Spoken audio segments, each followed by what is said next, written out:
oba omusango guno kuba ebintu ebibanga biri mu kooti at the end of the day gusigala nga musango gukyagenda maaso not until nga bano abantu bakkiriza nga bo ne bagamba nti mumanyi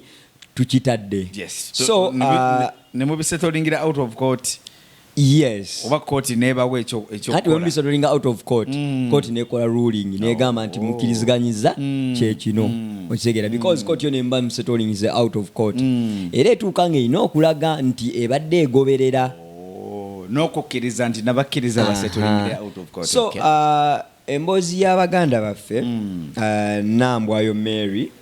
ne Suuna Ben bominga bakozi ba Vision Group ekintu kye basooka okukola nga bba abantu abaagalana abaweza emyaka 18 kyali kyabwe. Essaawa za kakati tetuyinza kukyongeramu wabula ekituleetera okukidiscussingako kati nti omusango gujja ne gujja mu public domain ate n'ekintu ky'okubeera nti nno court bwe banga ekola ruling oba omusango n'ogubeera mu court bakuwanga reference ne bagamba nti nno okusinziira ku musango gwaliwo mu mwaka gwa 2010 ensonga yali bweti ne bweti era ku guno omusango genda mu maaso bwe guti ensonga eno nayo tugiraba bwe tuti. So bano abantu abakulu ababiri story buli muntu adenga agigoberera nga bwetambulira but nja ku driving to speed wano wombuuliza court bye yakoze nti Suuna Ben ne yaloopa mu court endala etali eno eyamuwadde ye yaloopa mu court eya lands kwanga ene yamuwadde ya the high court lands division. Yes okitegeera nga ye aloopa ng'agamba nti no kino na kino tekitambulira makubo matuufu waliwo ekyapa kiri mannya abiri waliwo omuntu ali makaga. Suuna Ben complain yeriwa eri Nambwayo kubeera mu maka oba eri kyapa kubanga kyafulumira mannya abiri ye nga ye bwagamba agamba nti no oba mukazi kwatayagala mu maka na kyapa na byonna agamba zino ntuuyo ze nti ye yasondanga ssente ze nga asasula Haji Kamoga okumuwa ekyapa okumuwa ettaka era Suuna Ben mu bigambo bye ayogera ku kyapa ekisooka ekyo kiwulira nti mwekiri mu mboozi ne Haji Kamoga akyogerako okitegeera ne Nambwayo akyogerako kyekitegeeza nti no waliwo land that was purchased first oba lye basooka okulaba kati reason weeri abantu bonna ewali question we were not from that taka to this taka agreement yali ki kubanga ono bwagamba nti no yalina ekyapa kiri ekisooka nti ne batuukakokko n'abeera nga ate waliwo n'ekyapa kyaga nti n'ekyokubiri Haji Kamoga bwagamba nti nno eno yali kukyusaamu nti oli eri gye yasooka okugula yatunula nga teyeetaagayo naga nti tudde wane wapya we tutategeera kiri yali akimazeeyo oba yali tannamalayo era wano kino ekyapa okujja okubeera mu mannya abiri bano bajja abantu babiri Haji yali ayogera naani ku bombi onfuna oba abasajja tumanye nnyo twalira Haji sente zino twalayo sente zino oyinza bagwozi koze naye the fact was omukazi azitwaleyo kyova nti tugamba nnyo nti emboozi gendi mu kunyumya it is reported speech omuntu ono agiwuliriza amanye nti weewaawo it is reported speech naye nze njogera si Edwin gwe ngamba nti yaŋŋambye bwati so wabeerawo akawaayiro oba space eraga nti nno byonna byenjogedde si bwe butuufu bwabyo nga bwe biri oba si bwe bukyamu bwabyo bati kigambibwa.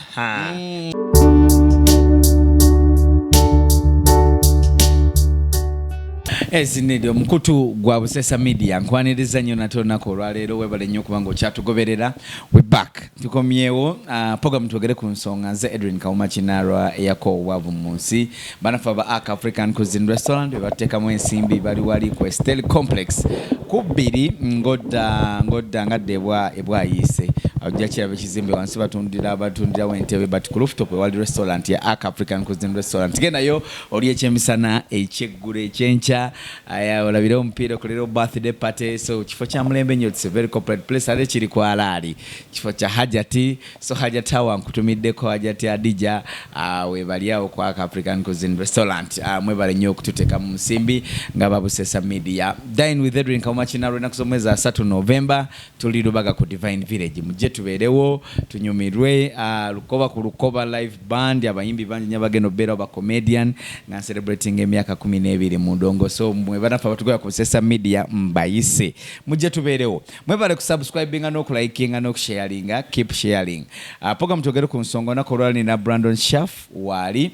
nojo tugenda banga tuwayamu naye norwecho wenyweze byetugenda nkogera ko bikuru tovao nkomao.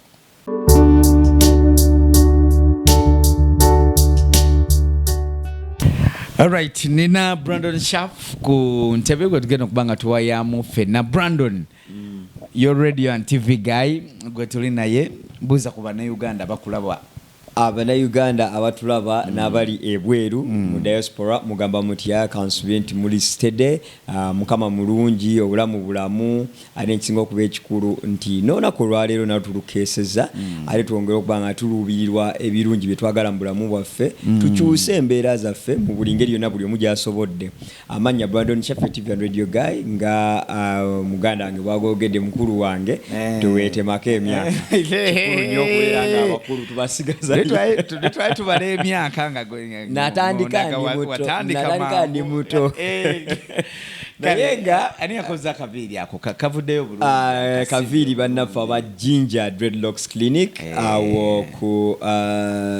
Energy Center room E59 mukyala bamwita Kuruthum muzitekeramu ddala sente ezaddala kubanga bamwavu ndowooza tolina kukola dread anti kuba kati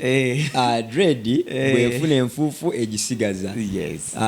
bw'otagirabirira ate yeekulya ne baga nti omusajja oyo yalwala sirimu omusajja oyo yalwala kibina bujja kikusibako because batugirabiridde ate naye beefaanana bulala so bw'ofuna abantu amanyi kikolako abe bantu abatuufu sense okulaba nange nsanyusa okulaba olunaku olwo njagala twogere ebimu ku bisinza okukola amawulire ne tujja tandikira ku kiragiro kya kkooti ekkooti yavaayo n'efulumya ekiragiro wakati wa Nambwayo ne Suuna Ben ekiragiro nga kiwa Nambwayo access kumaka Suuna Ben ge yali amugobamu yokera Nambwayo Suuna Ben yali alina gy'amusasulira yali amusasulira ennyumba era yalekayo emyezi ng'ebiri ng'asasulayo rent n'azirekayo najja mu nyumba eno ndowooza nga awulidde bagenda wasizaayo omugole naga kati omugezi weesookayo so ate yesookawo nga teyali bali mu kyabwe abasajja muli bangu ogiweerawo omulala awo mu lukujjukujju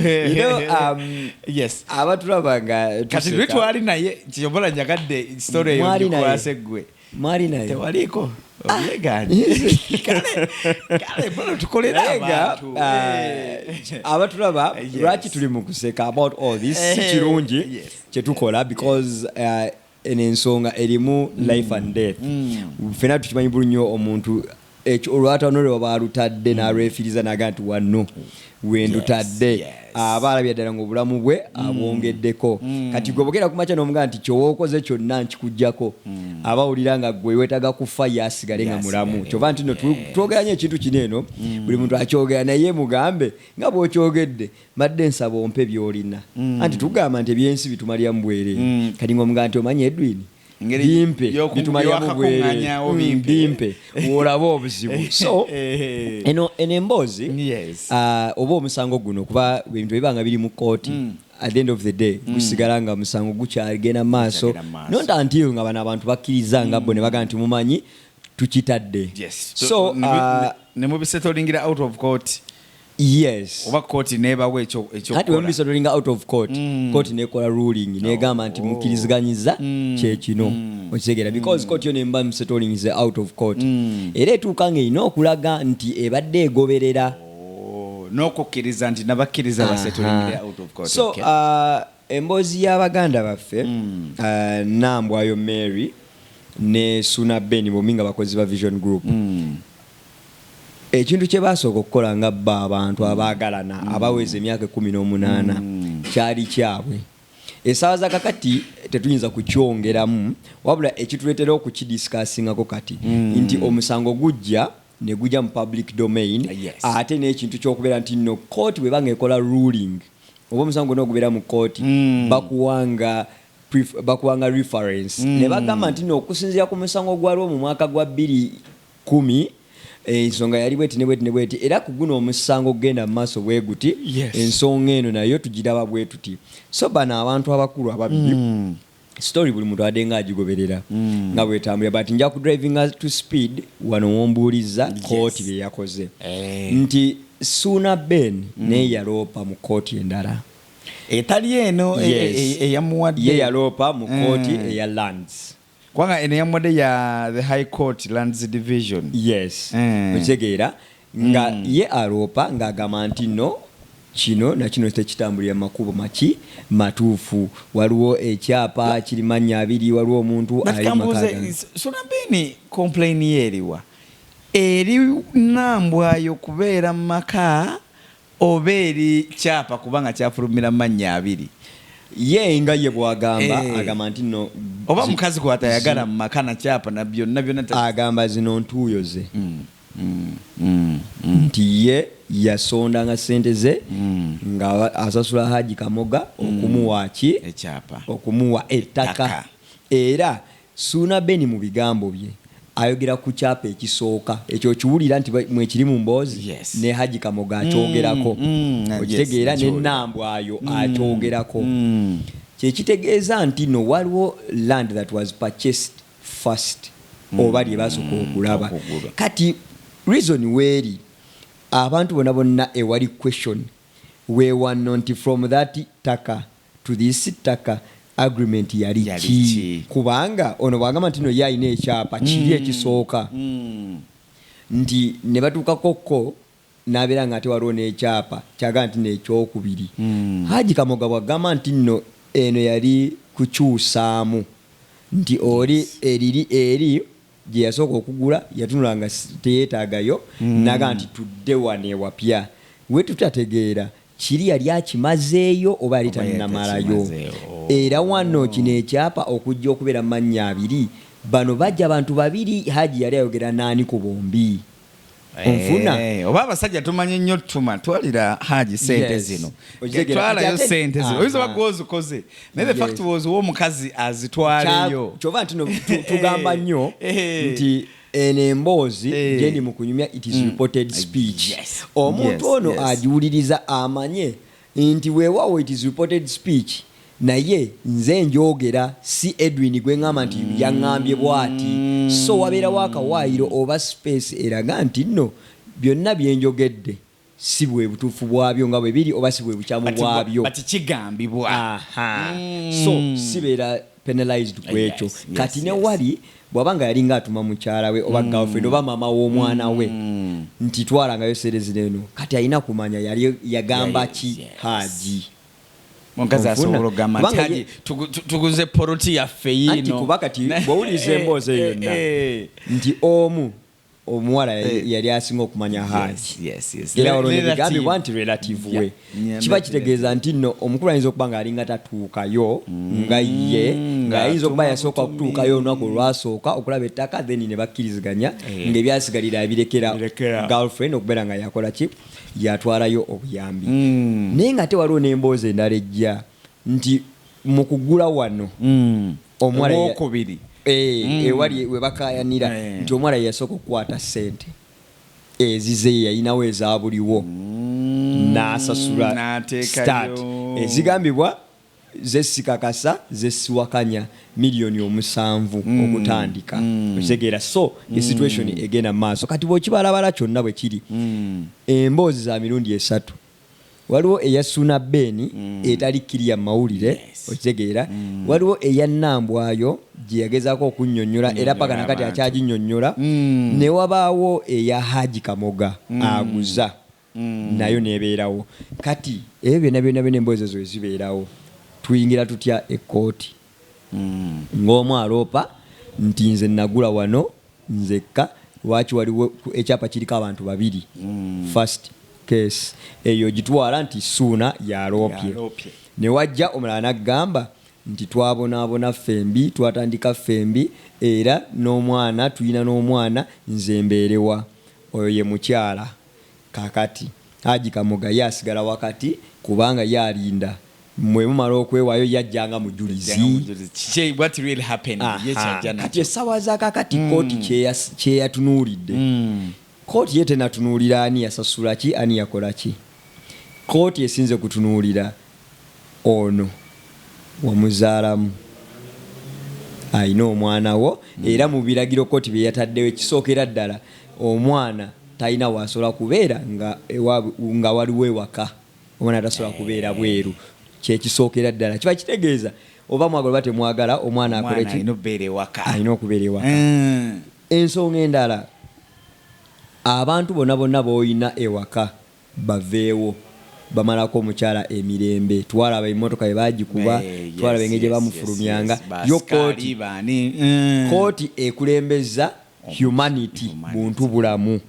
byo bwekyatunuulidde because bano bantu baagalana babiri tewali yavuddeyo ga nti gwe nakukyawa ate nga n'ekigenda mu maaso mpulira olubuto nti ate waliwo n'olubuto nti ate olubuto okitegeera kati otuuka n'ogamba nti fe abali eno abajjonkozi fe bakyamu kati kubanga bano bo mu kamera omukyala akulaga nti omwami waffe Mary akulaga is with Suuna mwaniriza ate ne time ayagalira je tamugobangako waka bichi everything is moving on well okitegeera kati n'otuuka n'ogamba baffe tulimu obuzibu tuyingiririza relationship ebitatukwatako naye ng'ate emboozi eri mu public domain bagituwa kubanga singa babisigaza nga tebiri mu mawulire oba oliawo I think Suuna is playing a good card kuba Suuna simulaba bwakyogerako nnyo era ffe banamwe ffe tuleeta obuzindalo bwaffe ne kamera ne tumugamba Suuna wayanjudde Suuna era omulaba nti abisekeramu nogandi kati ate bijja bitakubeera serious ate tuli mu kooti okitegeera so kati kooti yo bwe banga yasazeewo netunulira ensonga ezo kooti tennagaanako Suuna kubeera nannyini wakaawo tennagaanako Nambwayo kubeera wannyini makaago tennagaanako mwana wabula egambye abalala bave muki mu makaago omukyala abeere mu makaago n'omwami era ne bateerako n'obukwakkulizo tewabaawo ku mwenna atunda tewabaawo ku mwenna apangisaawo tewabaawo ku mwenna akyusa mbeera yaawo nga temukoze eki nga temukaanyiza mu ababiri kiba kitegeeza nti kati okukkaanya kwabalema mujja kumala mu maaso so kati kooti yo ekulaze nti kambeera omuzadde Edwin ne Brandon balwanye naye kakati okumaintaininga harmony Edwin obutatuga Brandon ne Brandon obutatuga Edwin mukimanyi nti muli balugana nti ye mukimanyi nti no temusobola kwekyusa kera kumacha nti omusaite gwawukana nti ye okimanyi nti no mukulu wo nti ye mwina kukola mutya nti bwetuti kati we mubanga mufunyemu obuzibu enkya mujje mutugambe ffe bazadde bammwe tusalewo okitegedde kati kooti yo yakozenga muzadde awo yatunuulire teyatunuulidde boy child nti va mu maka teyatunuulidde girl child nti va mu maka yo yatunuulidde embeera ebagatta mwembi mwe mutuule Lwaki Nambwayo ya celebrate nze nnyo kusinzira ku ye alaga yafunye win lwaki ye a celebrating osinga ku Suuna because ne mu ntandikwa Nambwayo yajja mu mawulire si Suuna ensi netunuulira Nambwayo nga abba emaali yaki ya Suuna kati essaawa zakakati Nambwayo omuntu asolokera ku makya n'agamba nti Nambwayo is right or wrong alyogwa ye mulamuzi kubanga wano kyabalema ababiri nekituuka kujja mu mawulire kakati essaawa zakati omulamuzi wabanga amuwadde liwe ye Nambwayo okusinziira ku bwayogeramu yasinga okwetaaga nti ye agamba ono mwami wange twazaala gano maka gaffe Nambwayo yasigala alina credit wabula ate ono agamba nti va mu maka kirabika nga aluzinga nfuna kati kyova nti no ye asobola okucelebrate omanyi bino ebintu bya mirundi ebiri walonze okukeera ku makya neŋŋamba nti oyo muwaya nze njala mukuba okitegeera muwaya n'agamba ye gyali mbanne n'agamba nti nno oyo bano ne bwagalula luya atya sinza muddiza onfuna kati ne tujja mu public nga nze nagambye abantu nti nze njagala kukola ki nja mukuba bwe tutuuka ne tusisinkana ne simukuba nze naye ani abawangudde kubanga ye yagee tajja kunkuba okitegeera naye nze nange tujja kukuba kati kitegeeza nze nduuzinga okitegeera naye nga te naye aluuzinga kubanga nze njogere nti nja mukuba kati oli ajjaga nti oba muwaya munafu okitegeera naye omuntu oyo tajja kuddamu kulowooza ekyo kubanga ye muwaya yagaye nti nno tajja kukola ki kukkiriza muntu tajja muddiza ali ajja mukkiriza mukuba naye gwe agaye nti ojja kukuba gwe tokubye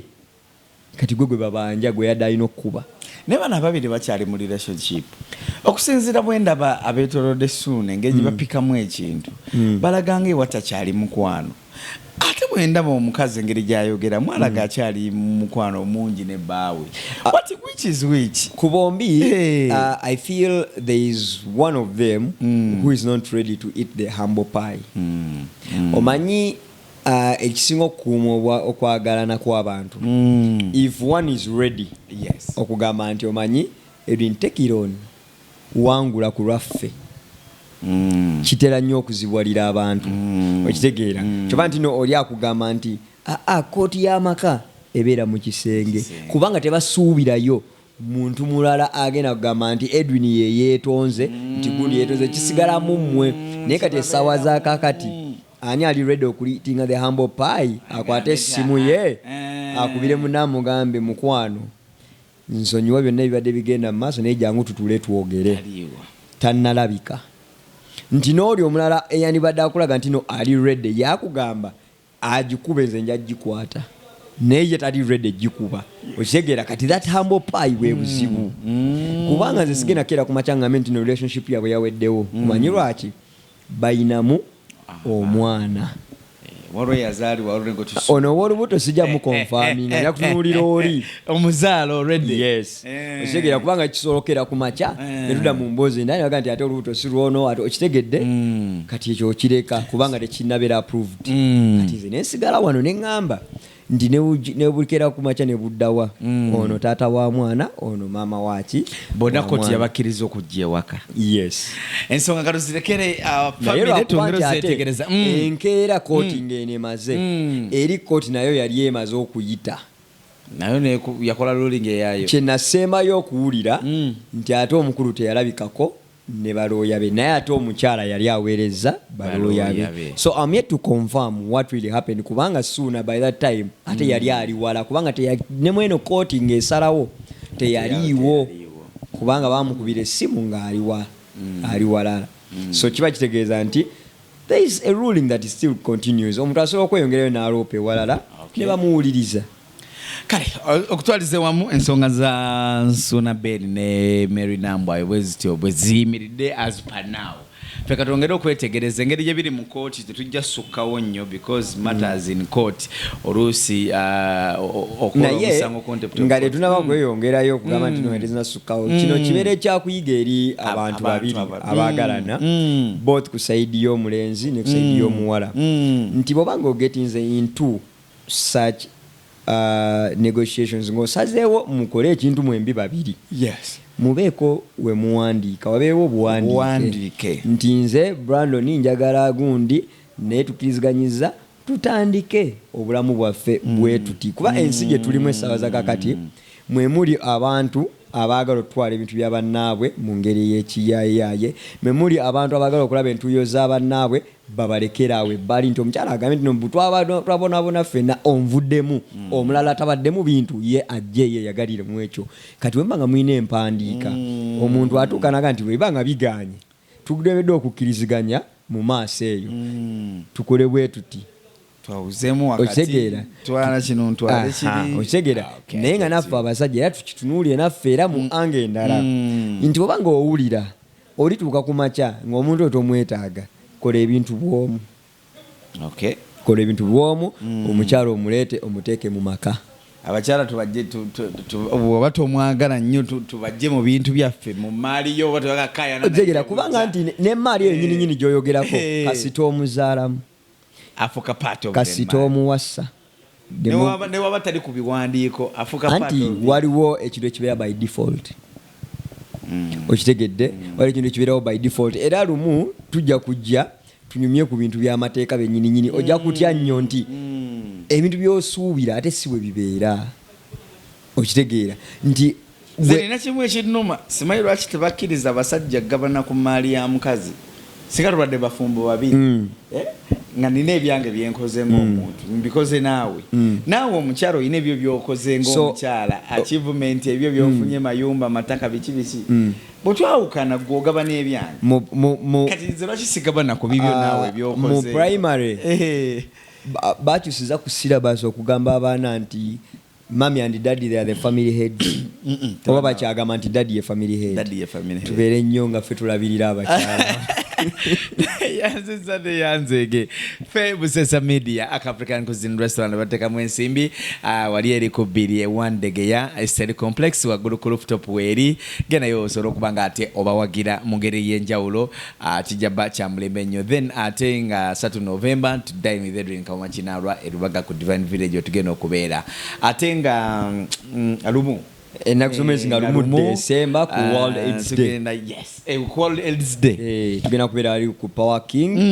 mu ebisenge byogedde abanikojja ezizi musoke